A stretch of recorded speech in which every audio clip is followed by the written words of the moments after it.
சகோதர ஸ்நேகம். We need grace. We need strength. We need power to grow in brotherly love. சகோதர ஸ்நேகத்திலே பெருக நமக்கு கிருபை தேவை. கிருபை தேவை. தேவன் அன்பாகவே இருக்கிறார் என்று நாம் போன வாரம் நம்ம பார்த்தோம். Not God has love, God is love. அவரிடத்தில் அன்பு இருக்கிறது என்றல்ல, அவர் அன்பாகவே இருக்கிறார். Integral part of God is love. God is love. தேவன் அன்பாக இருக்கிறார். நாம் அந்த அன்பிலே பெருக வேண்டும், வளர வேண்டும் என்று இங்கே வேதம் நம்மை வலியுறுத்துகிறது. தேவனோடு நம் ஐக்கியம் கொண்டால் மட்டும் போதாது, நம் சகோதரர்களோடு நம்ம ஐக்கியம் கொள்ள. சிலவங்க இருப்பாங்க, இல்லை நான் டைரக்டா நாங்க ரிலேஷன் இவங்களை விட்டு தள்ளுங்க, இவங்கலாம் இல்ல. கிறிஸ்தவம் அப்படி போதிக்கல. நான் அல்ல கிறிஸ்தவம், நாம் பரலோகத்தில் இருக்கிற எங்கள் பிதாவே அல்லாமலும் என் நாமத்தினாலே எங்கே 2-3 பேர் கூடி இருக்கிறீர்களோ அங்கே அங்கே எங்கே 2-3 பேர் கூடி இருக்கிறீர்களோ அங்கே அவர்கள் நடுவில் இருப்பேன் என்று சொல்லுகிற ஆண்டவர். இன்னைக்கு சர்ச்சில் நல்ல காரியம். நீ சர்ச் வளர்கிற போது, சர்ச் எல்லா சர்ச்சஸ் வளர்கிற போது சர்ச்சில் ஐக்கியம் வளர முடிவதில்லை. பிராக்டிக்கலா என்ன நடக்குது? இது மெகா சர்ச்சஸ் காலம்.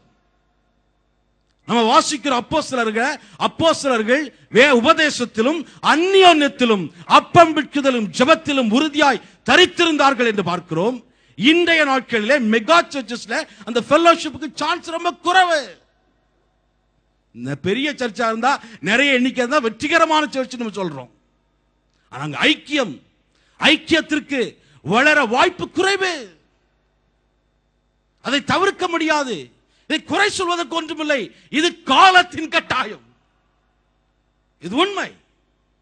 சபைகள் வளர்கிற போது இப்படிப்பட்ட காரியங்களையும் சந்தித்தாக வேண்டும். அதற்காகத்தான் பிரேயர் செல்ஸ், அதுக்காகத்தான் கேர் செல்ஸ், அதுக்காகத்தான் கிடைக்கிற வாய்ப்புகளை பயன்படுத்திக் கொள்ள வேண்டும். கிடைத்த வாய்ப்புகளை நம்ம பயன்படுத்திக் கொள்ள வேண்டும். இல்ல இவங்க கிட்ட எல்லாம் இல்ல, நான் நேரம் அங்க வேற யார்கிட்ட எனக்கு எந்த இதுவும் கிடையாது. வருவேன், வர்ஷிப் பண்ணுவேன், மெசேஜ் கேட்பேன், கையை கொண்டு இடத்த காலி பண்ணி போயிட்டே இருக்கணும், திருப்பி அடுத்த வாரம். நோ, அது அல்ல. அது என்டர்டைன்மெண்ட் சென்டர், அது சர்ச் இல்ல, ஃபெல்லோஷிப்.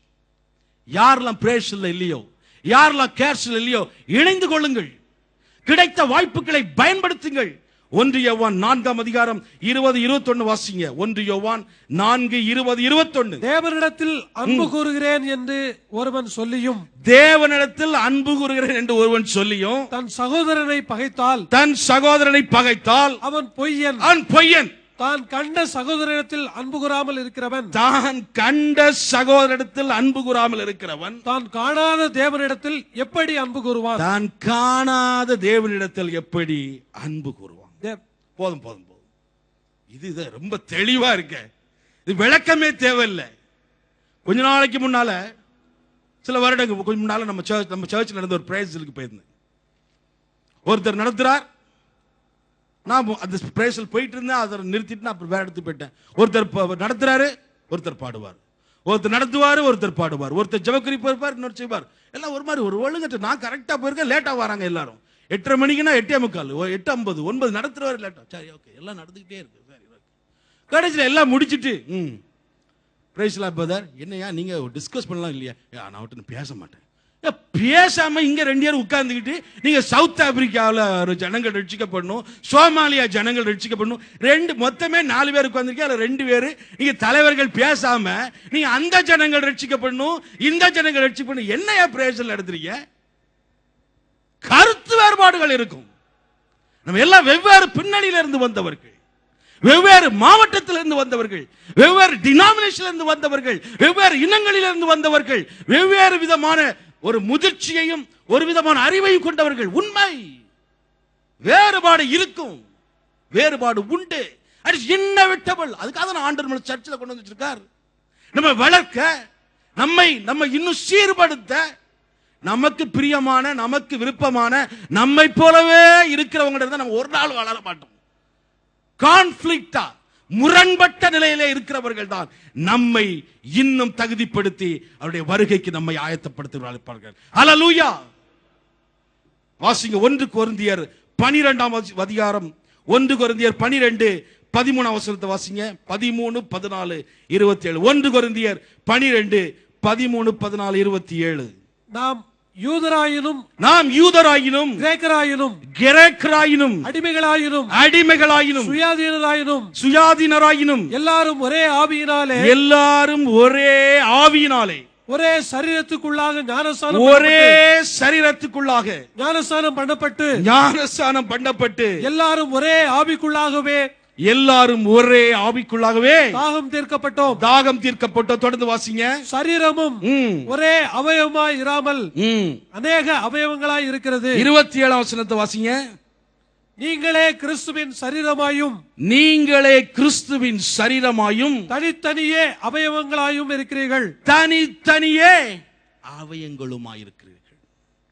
நீங்களே கிறிஸ்துவின் சரீரம், தனித்தனியே அவயங்களாயிருக்கிறீர்கள்.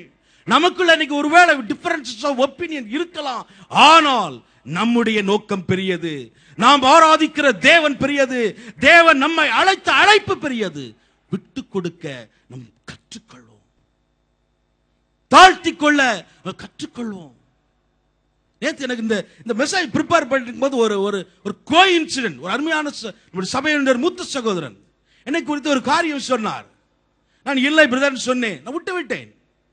நேற்று இரவு அவர் என்னோட மூத்தவர், ரொம்ப மூத்தவர், என்னை கூப்பிட்டு துறந்து அவங்கள பேசின. அந்த மாதிரி நான் விசாரித்தேன். அது தவறான தகவல். என் மனசு ரொம்ப பாரமா இருந்த. ஆண்டவரே, இப்படிப்பட்ட சகோதரர்களை நேத்து இந்த மெசேஜ் ப்ரிப்பேர் பண்ணிட்டு இருக்கும் போது ஆண்டவர் பேசிக்கொண்டிருக்கிறார்.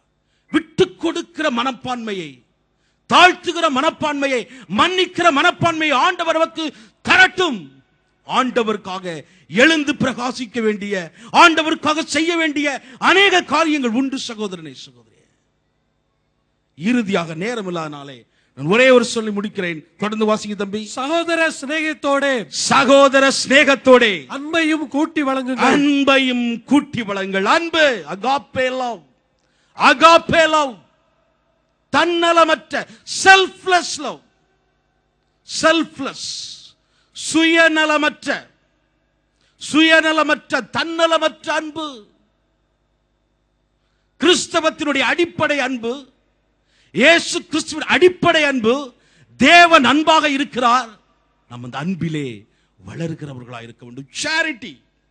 Charity, active goodwill towards those in NEET. நல்ல கவனிங்க. தேவனோடு அன்பாய் இருந்தால், கூட இருக்கிற சகோதரோடு அன்பாய் இருந்தால், அதிலே நாம் பெருகினால், அந்த அன்பை ருசித்தால், இந்த அன்பு நம்மிடத்திலே தங்காது. இந்த அன்பு இந்த சபையை விட்டு வெளியே போய் அநேகம் வேதனையிலே நடந்து கொண்டிருக்கிற, பாவத்திலே இருக்கிற, அழிந்து கொண்டிருக்கிற ஜனங்கள் மேலே நமக்கு அன்பு பெருகும். ஆண்டவரை அறியாத மக்களுக்கு ஆண்டவருடைய அன்பை சொல்ல வேண்டுமே என்கிற ஒரு தாகம், ஒரு மனதுருக்கம் நம்மிடத்திலே வரும். அந்த அன்பிலே 2000 ஆண்டுகளுக்கு முன்பாக தன்னுடைய சொந்த நம்மளோடு இருந்த சீஷனை ஆண்டவர் இந்திய தேசத்திற்கு அனுப்பினார். ஜீவனுள்ள தேவனை ஆராதித்துக் கொண்டிருக்கிறோம். உண்மையான தேவனை ஆராதித்துக் கொண்டிருக்கிறோம். வல்லமையுள்ள தேவனை ஆராதித்துக் கொண்டிருக்கிறோம். ஏன் வளர்ந்திருக்கிறோம்?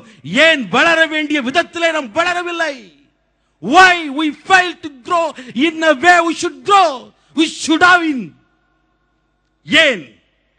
எல்லாத்திலே வளர்ந்துட்டோம்.